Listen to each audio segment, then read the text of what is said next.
In every human life, there's a beginning, a middle, and an end. At least, that's how we're taught to think about it. We're born, we live, and one day, inevitably, we die. The story closes, the lights go out. The account is settled, but what if that isn't how it works? What if life doesn't really begin at birth, and it doesn't truly end at death? What if consciousness itself is something older, something borrowed, something that gets returned when we're done using it? There's a theory that circulates quietly online, passed around forums, obscure videos, and late-night conversations between people who spend too long thinking about existence. It's known as the Bank of Souls theory, and depending on who you ask, it's either a modern myth, a metaphor taken too literally, or an uncomfortable glimpse at how reality might actually be structured. The core idea is simple, and that's what makes it unsettling. According to the theory, human souls are not created at birth. They already exist. They are stored somewhere outside of time, in a vast reservoir or vault, a place that isn't heaven, hell, or any traditional afterlife, but something closer to a cosmic holding facility, a bank. When a human is born, a soul is withdrawn. When a human dies, that soul is deposited back. Life, in this framework, is not ownership. It's a temporary loan.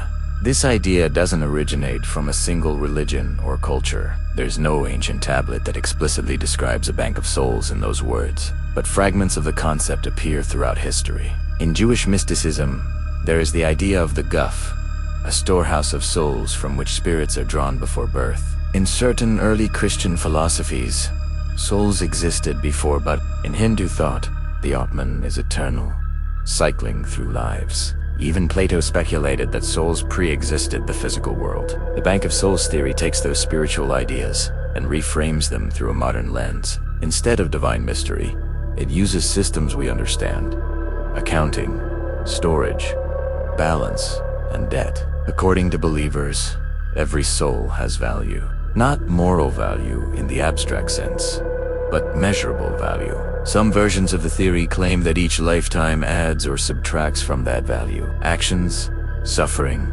choices, trauma, and even the circumstances of birth all contribute to a soul's balance. Souls with certain balances are placed into certain lives. Some are sent into hardship, some into comfort, some into chaos. The theory doesn't frame this as justice or punishment, but as logistics, like assigning resources where they were needed than most. One of the more disturbing interpretations suggests that mass death events, wars, pandemics, disasters, aren't just tragedies. They're withdrawals and deposits on a massive scale. Sudden, efficient transfers of consciousness from the physical world back into storage. This is where the theory starts to feel less like spirituality and more like conspiracy. Online, people have speculated that if souls are finite, then population growth creates a problem. If more bodies are born than there are souls available, something has to give. Either souls are reused faster, split, diluted, or sourced from somewhere else. Some claim this could explain why people feel less present than they used to, why dissociation feels more common, why empathy feels thinner. The idea being that consciousness itself is being stretched too far. Others take it even further, suggesting that souls can be traded, that non-human entities, systems, or intelligences may interact with this bank.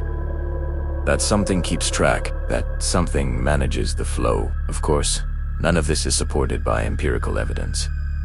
There is no measurable soul currency, no detected reservoir, no cosmic ledger discovered by science. But the theory doesn't rely on proof. It relies on pattern recognition, on coincidence, and on the deep discomfort people feel when thinking about death. What makes the Bank of Souls theory persist is how well it mirrors modern life. We already live in a world where human value is quantified. Productivity is tracked. Lives are reduced to data points. Worth is assigned numerically. It is not a huge leap to imagine that the same logic could apply on a cosmic scale. The internet has only amplified this. Over the years, anonymous posts have surfaced claiming dreams or near-death experiences involving endless halls, waiting rooms, clerks, or administrators. places where identity feels stripped down to something procedural.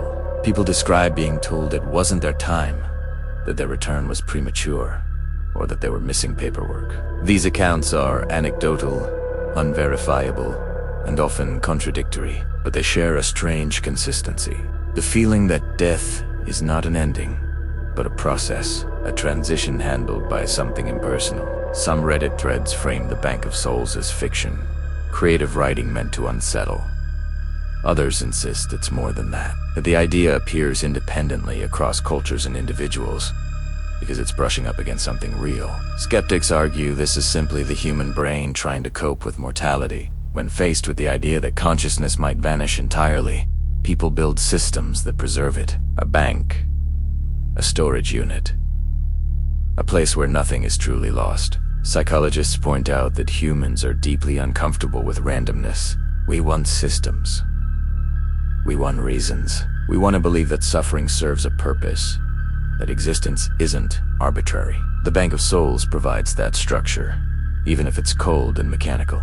From a scientific standpoint, consciousness appears to arise from neural activity. When the brain stops, consciousness stops. There is no evidence it goes anywhere else. No container, no transfer. And yet, despite that, stories persist. People report memories that don't feel like imagination. Adults feel nostalgia for lives they never lived. Whether these are psychological artifacts or something stranger is impossible to say. What's undeniable is that the Bank of Souls theory has become a modern myth.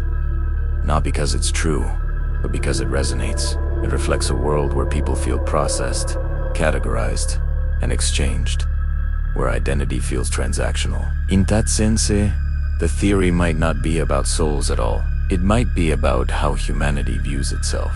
Are we individuals with intrinsic meaning, or are we temporary carriers for something that belongs elsewhere? If the Bank of Souls exists, it's not waiting to be discovered by telescopes or microscopes. It exists in the space between fear and curiosity, between belief and speculation. And whether it's a metaphor, a myth, or something we don't yet have the language to describe, it asks a question that doesn't have a comfortable answer. When you die, do you end, or do you get returned? If this kind of exploration into the unknown interests you, if you enjoy examining the theories that sit just outside accepted reality, consider following the channel Beyond the Breach. That's where we continue to explore the stories, ideas, and questions that exist right at the edge of what we think we understand. Until next time, keep questioning what's real and what might be waiting when the balance comes due.